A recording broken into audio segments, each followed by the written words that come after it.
still stands. To Miss Cassandra Ong. Cassandra, kamusta ka na?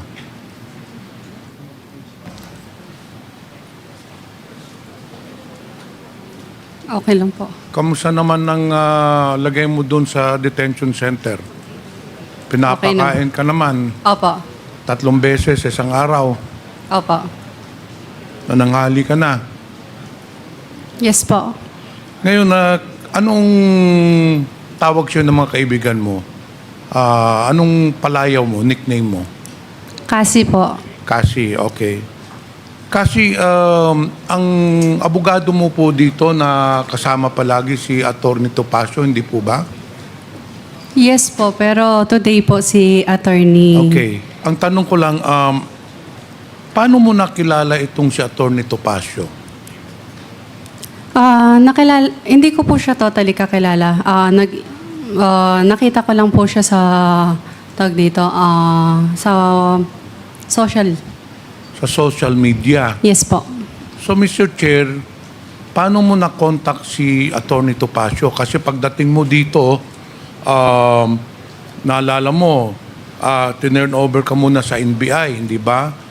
May proseso kayo, tapos dinala ka na dito kaagad sa Congress. Pagka umaga, or the next day, I think, we had a hearing, nandun na kaagad si Topacio. So, kailan mo na-contact si Atty. Topacio? Nakontak ko po si attorney. Nakuha ko yung email nila, yung Topacio Law Firm sa Google po. Sa Google? Yes po. Tapos So, in-email ko po kailan mo sila. sinearch si Atty. Topacio sa Google nung nasa NBI ka o nandito ka na sa detention center? Nung panahon na in-email ko siya is around like last month, June. June po. Last month. Kinontrata mo na si Atty. Topacio last month, hindi ka pa nahuhuli dun sa... Hindi po kinontrata. Nag-email lang po. Nag-email ka Wala lang. pong walang engagement. So, ibig mo sabihin na gratis amortis itong libre, itong pag-aabogado ni Atty. Topacio sa'yo? Hindi po siya libre. Nag-down payment po ako nung time na nasa MBI po ako. So, nung panahon nung nasa NBI ka, sigurado ka kasi na ikaw ang nagbigay ng pera o baka naman may nag-contact kay Atty. Topacio, binigay sa iyo na abogado si Atty. Topacio at sila ang nag-down payment? Hindi po. Sigurado po ako po yung nag-contact sa kanya, ako din po nagbayad sa kanya. Mr. Chair, kasi bakit mo naman naisipan na si Atty. Topacio ang kukunin mong abogado? Nakita ko siya sa internet, magaling, tapos matapang po. Sigurado ka walang nag-recommendar sa iyo kay Atty. Topacio na ayun ang kukunin mo? Sigurado po. Okay. Dito tayo kasi. Sabi mo, ikaw ay pinanganak sa San Juan, hindi po ba? Yes po. Doon ka lumaki. Sa San Juan. Sa Binondo po. Hindi. Ang San Juan, magkaiba sa Binondo. Pinanganak po ako sa San Juan. Pero doon ka na lumaki sa Binondo. Tama po. Saan ka nag-aral? Hindi po ako nakapag-aral. Hindi ka nakapag-aral? Nag-aral po, pero hindi po nakapagtapos. Hanggang high school, nakatapos ka ba ng high school? Pwedeng hindi ko na po muna sagutin. Anyway, hindi ka rin nakadating ng college. Okay, wag mo na sagutin yon. Tinatanong ko lang yon dahil ako ay namamangha dito sa mga reports na ikaw ay magaling pala sa negosyo. So, if somebody is really good in business, she must have a very good educational background, hindi po ba? Kasi may mga lumabas sa mga artikulo na ikaw ay magaling sa negosyo. In fact, meron kang milk tea shop sa San Juan. Ano? Hindi po. Hindi walang katotohanan to. Sa Angeles, Pampanga, meron kang binuksan na isang aesthetic center. Opo. Kailan mo ito binuksan?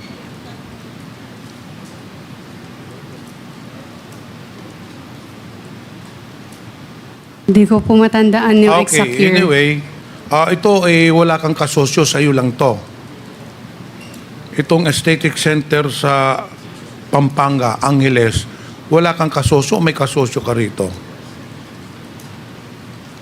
Pwedeng hindi ko po siya sagutin. Kasi hindi naman po siya related. Walang problema yon. Meron Maraming ka pang salamat po. ibang negosyo. Sabi nga sa artikulo, ikaw bata ka pa lang, nagninegosyo ka na, marami kang negosyo, and then meron ka ring isang cafe-restaurant sa resort doon, hindi po ba? Meron po. Ayun ba ay nag-ooperate pa hanggang ngayon? Yes po.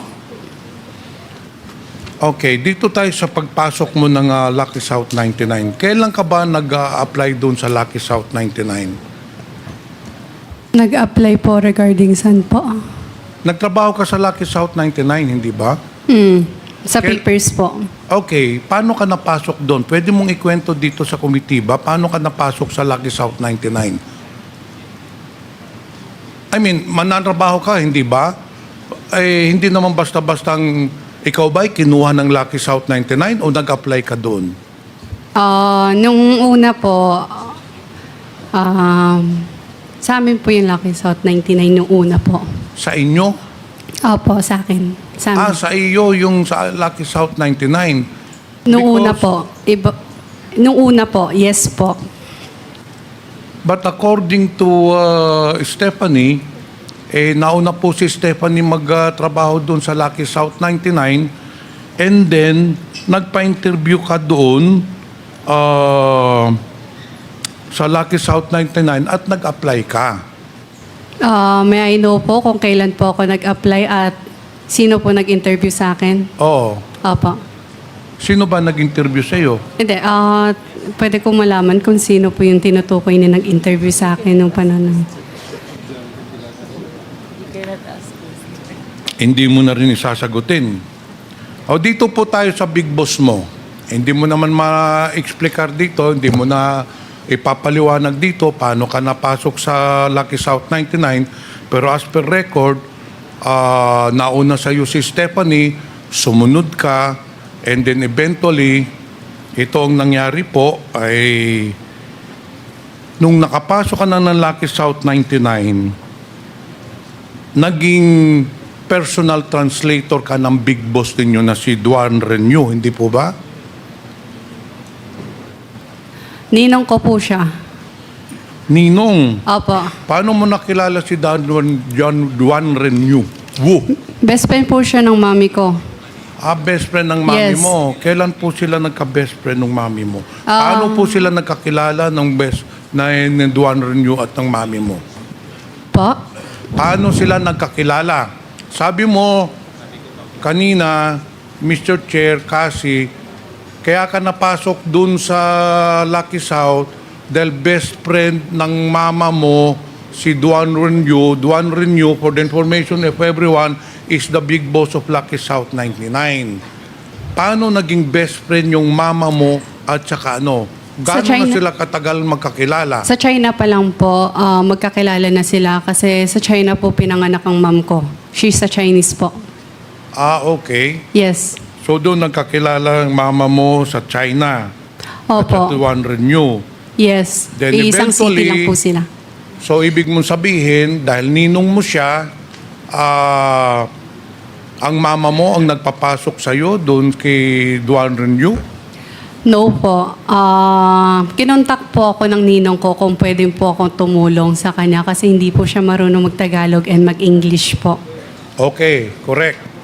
So yun ang unang tanong ko. Balik tayo sa unang tanong na hindi mo siguro na nadinig. ikaw ay naging personal translator na Duan Renyu. Wu pala. Hindi po ba? Pwede din po. Ha? Pwede din po. Ay, hindi pwedeng sagot mo pwede din po. You became the translator, personal translator of the big boss of Lucky South 19, Mr. Duan Renwu. Yes or no? Yes. I think. Oh, hindi naman mahirap sagutin yun doon. Wala namang masama doon sasagutin that you became a personal translator. Sa pagiging personal translator mo, Mr. Chair, kasi naging palagi kang kasama ni Mr. Duan Renwu. Hindi po ba? Yes po, nung una. So naging constant companion ka ni Duan Renwu. Hindi po ba? If needed lang naman. Not always. Well, according to the testimony of some of the resource person, during the last hearing, wala ka pa, sinabi nila, naging personal translator ka, and because of your job, palagi kang kasama, constant companion.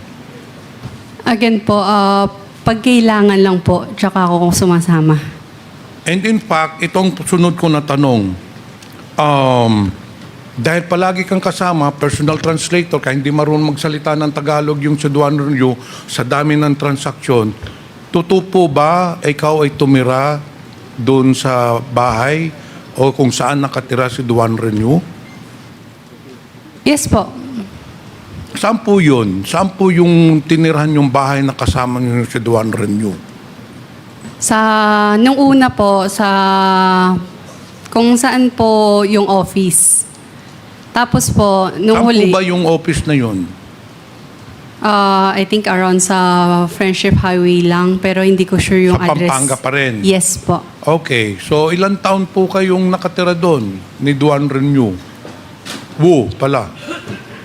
I think since then, since pumunta na ako doon na po ako nakatira.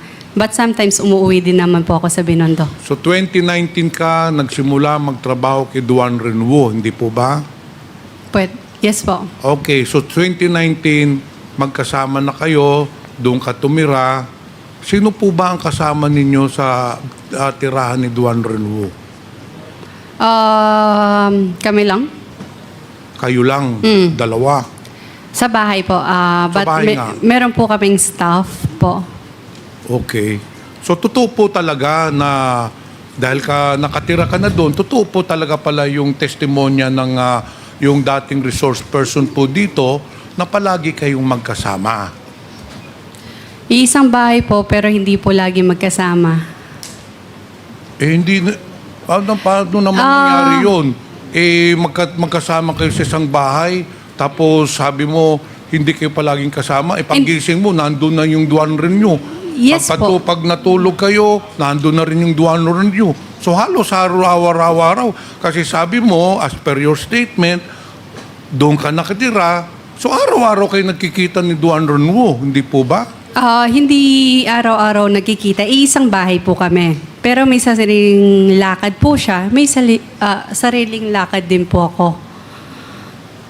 So sometimes, hindi po kami nagkikita sa isang bahay. Kahit magkasama po kami sa isang bahay. May tanong po ako, Opo. Mr. Chair. Sana ay wag po kayong magagalit, ano? Yes po. Sana wag mong masamain ito, no? Yes po. Pero hindi natin maalis sa pag-iisip ng mga tao. You're living in one roof. You are a woman. Duan Renwu sa man. Ang tanong ko po, wala ba kayong relasyon ni Mr. Duan Renwu? Wala po.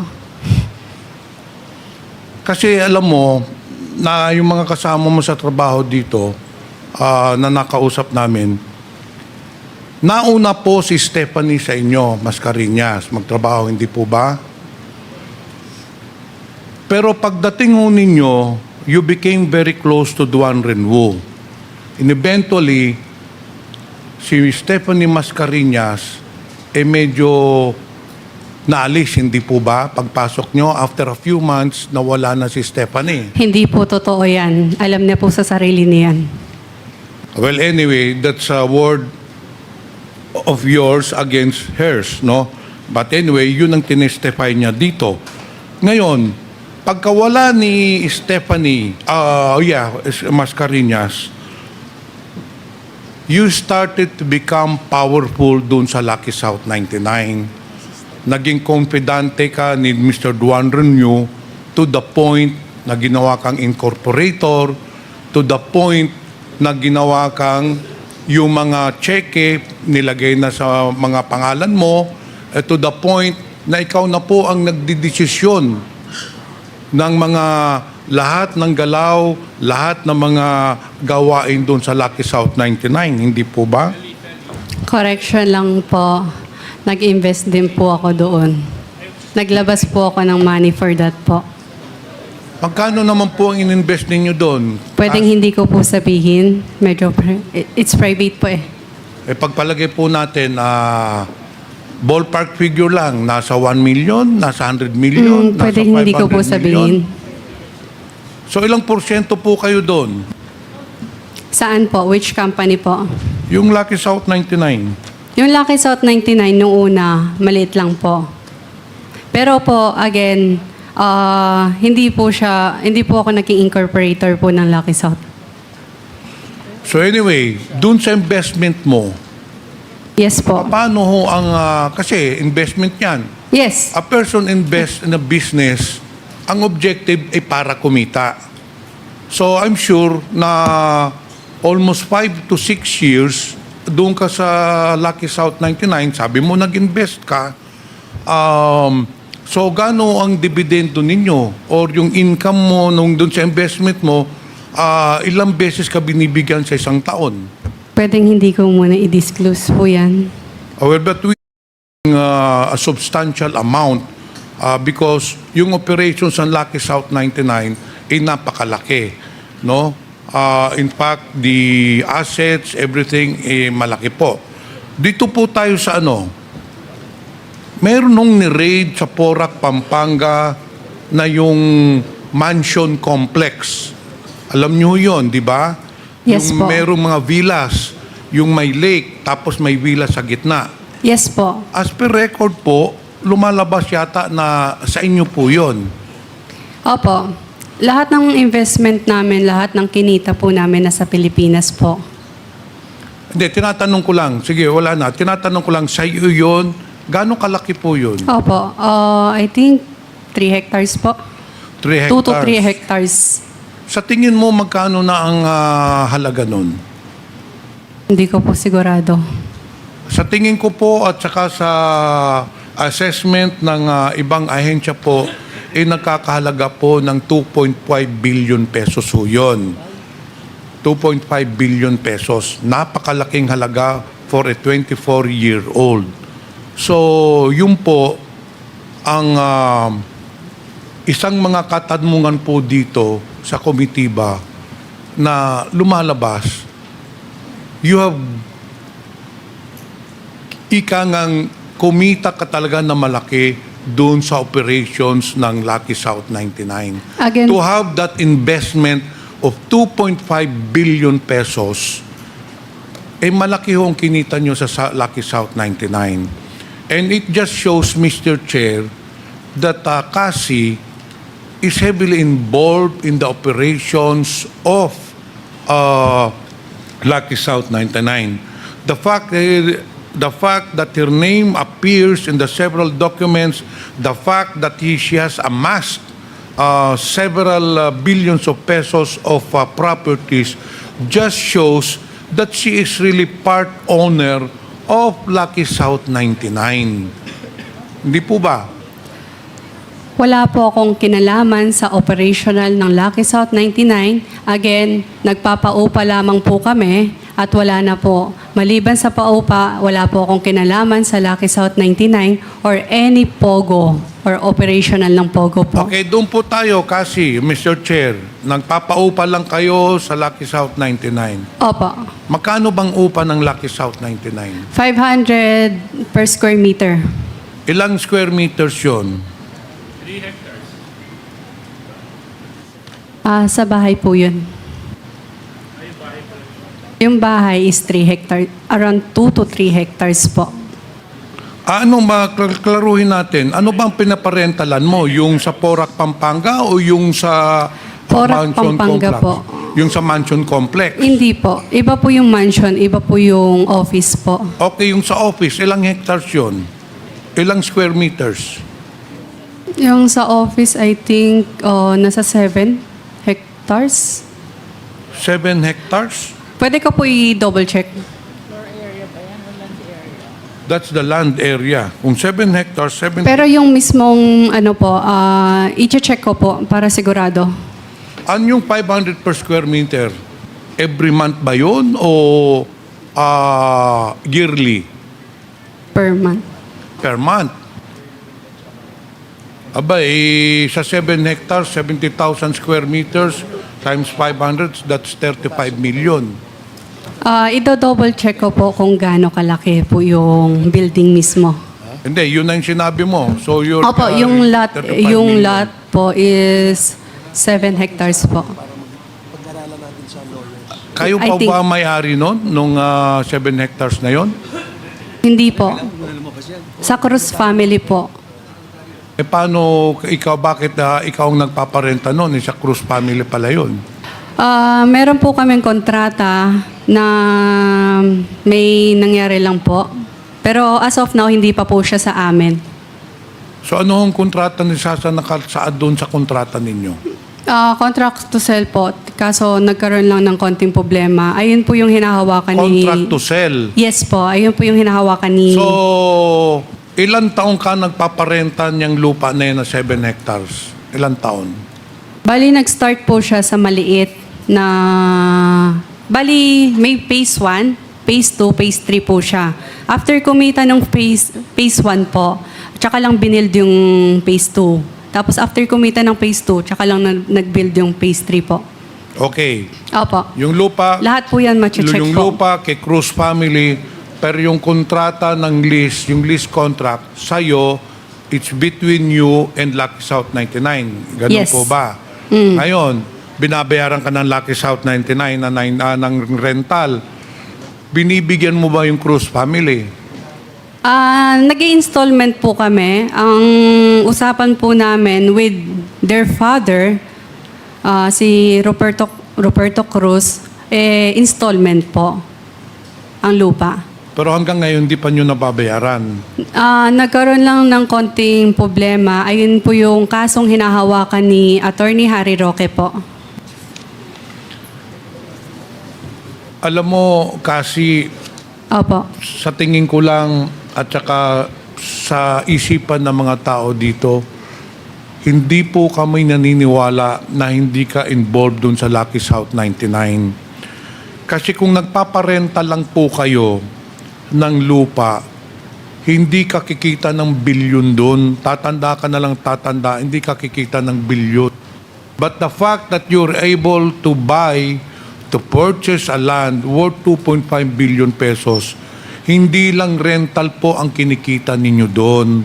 You are part owner and probably meron ka talagang dividendo doon. Yung lupa pa ba sa mansion na complex, nasa pangalan mo? Nasa pangalan po ng corporation po. Na pag-aari mo? Opo. Mr. Chair, I have no further questions, but upon interpellation, I sincerely believe that Cassie Ong is withholding information regarding the operations of Lucky South 99, and I certainly believe that Ms. Cassandra Ong is heavily involved or a partner of Lucky South 99. Thank you, Mr. Miss- Chair. Thank you, Congressman Pimentel.